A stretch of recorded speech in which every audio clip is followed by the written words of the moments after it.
ಹುಕ್ಕೇರಿ ತಾಲೂಕಿನ ಹಂಚಿನಾಳ ಗ್ರಾಮದ ಹೊರವಲಯದ ಬಾವಿಯಲ್ಲಿ ಬಿದ್ದಿದ ಅಡವಿ ನರಿಯೊಂದನ್ನು ಯಮಕನಮರಡಿ ಅಗ್ನಿಶಾಮಕ ದಳ ಕಾರ್ಯಾಚರಣೆ ನಡೆಸಿ ರಕ್ಷಿಸಿದ ಘಟನೆ ಸೋಮವಾರ ಬೆಳಿಗ್ಗೆ ಜರುಗಿದೆ.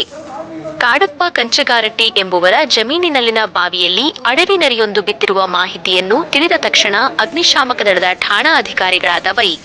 ಜಿ. ಕುಲಕಾರ ನೇತೃತ್ವದಲ್ಲಿ ಸುಮಾರು 45 ರಿಂದ 50 ಅಡಿ ಆಳದ ಬಾವಿಯಲ್ಲಿ ಬಿದ್ದಿರುವ ಅಡವಿ ನರಿಯನ್ನು ಸುಮಾರು 1.5 ಗಂಟೆ ಕಾರ್ಯಾಚರಣೆ ನಡೆಸಿ ನರಿಯನ್ನು ಉಳಿಸುವಲ್ಲಿ ಯಶಸ್ವಿಯಾಗಿದ್ದಾರೆ.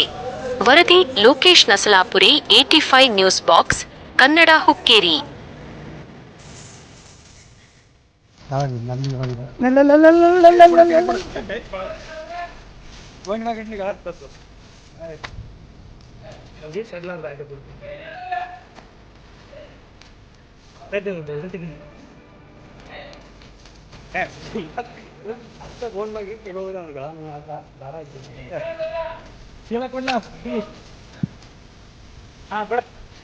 ಬಿಡಿ ಸರ್, ಬಿಡಿ.